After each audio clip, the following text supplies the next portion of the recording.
Hello everyone, and thanks for joining me again today as I do another entry in my Bob Ross inspired landscape challenge. I'm going to start my painting today by doing a really quick and loose outline sketch of just the general shapes of the mountains and the landscape that I see in my reference photo.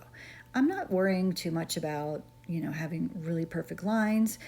This material, the Neocolor 2s, are water soluble, so once I add water to the crayon marks, the color is going to dissolve a little bit. So if there's any corrections that I have to make along the way, it's very easy to do so. These Neocolor 2 water soluble wax pastels have quickly become one of my favorite materials to use.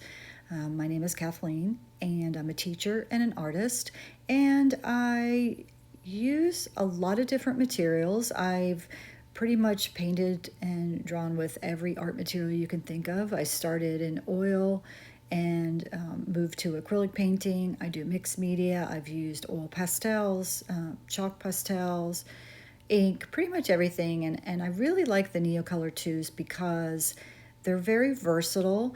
You can use them to get a lot of different effects.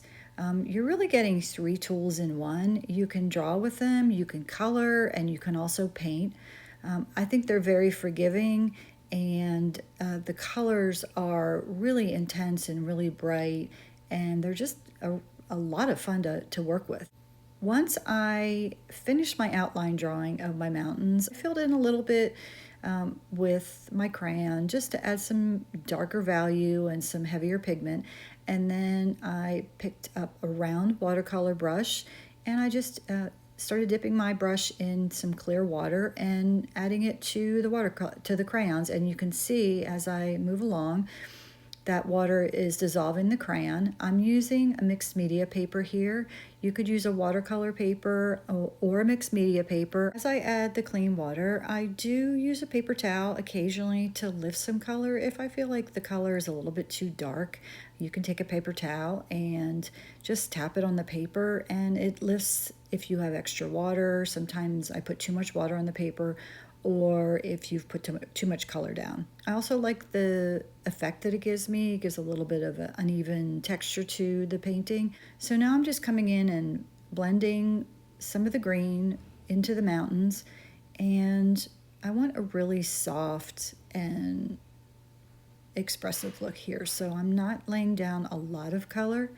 I prefer to start light and then gradually build my color as I go along. Sometimes I'll let my layers dry in between, and then that allows you to develop some deeper values and add some more colors once the underneath layer is dry. So what I'm going to do now is just continue working on my painting. It's going to be very loose, very expressive, and it's going to be quick.